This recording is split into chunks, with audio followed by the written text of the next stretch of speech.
In the desolate expanse of Kepler 186f, our outpost horizon's edge was a tiny flicker of humanity against an endless alien canvas. I was Specialist Eva Rostova, a xenobotanist, not a soldier. My job was to study the native flora to see if this new world could one day truly be our home. But the universe had other plans. The first warning came as a tremor, not from the planet's core, but from the outer perimeter fence. Then the alarms blared, a symphony of chaos that ripped through the quiet morning. The coms crackled to life, filled with panicked shouts. They're through. Sector Gamma is breached. They were the scythes, insectoid creatures we'd only observed from a distance. Massive and armored, with claws that could tear through our reinforced plating like paper. Our small security team, brave and well-trained, rushed to the breach. I watched them on the monitors, their plasma rifles spitting defiance into the swarm. They fought valiantly, but they were outnumbered, overwhelmed. One by one, their life sign indicators winked out. The last transmission was just static. Silence fell, but it wasn't the silence of peace. It was the silence of being utterly, terrifyingly alone. The sides had retreated, but the perimeter was shattered. They would be back. My heart pounded against my ribs. I wasn't a fighter, I was a scientist.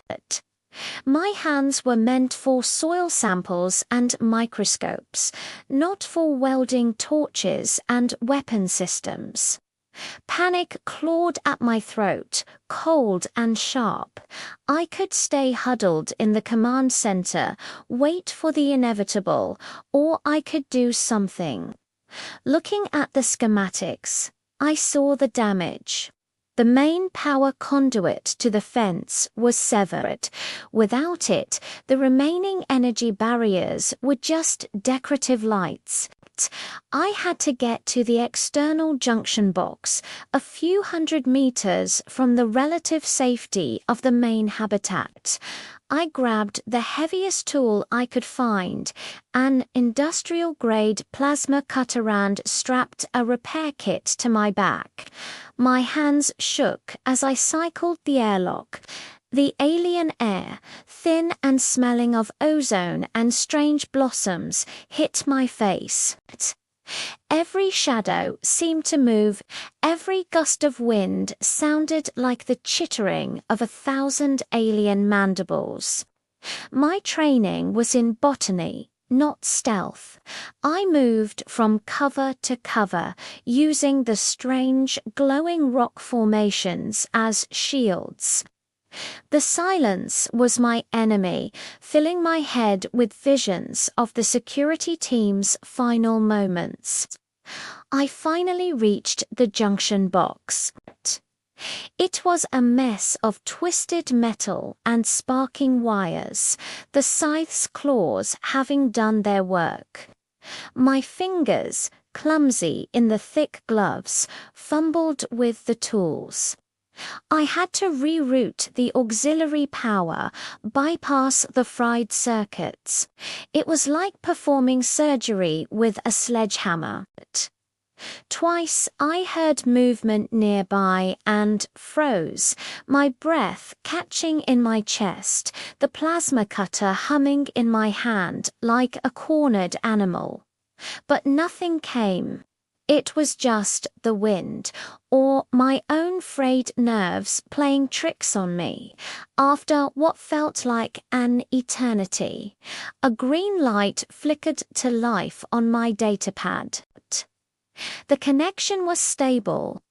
I looked up and saw the faint blue shimmer of the perimeter fence reigniting, section by section, a shield against the darkness. I had done it. I scrambled back to the habitat, collapsing inside the airlock, my body trembling with exhaustion and relief. I wasn't a soldier, but that day, surrounded by the silence of a world that wanted me gone, I learned that survival isn't about what you're trained to be. It's about what you choose to become when everything is on the line. I reinforced the perimeter, and in doing so, I reinforced a part of myself I never knew existed.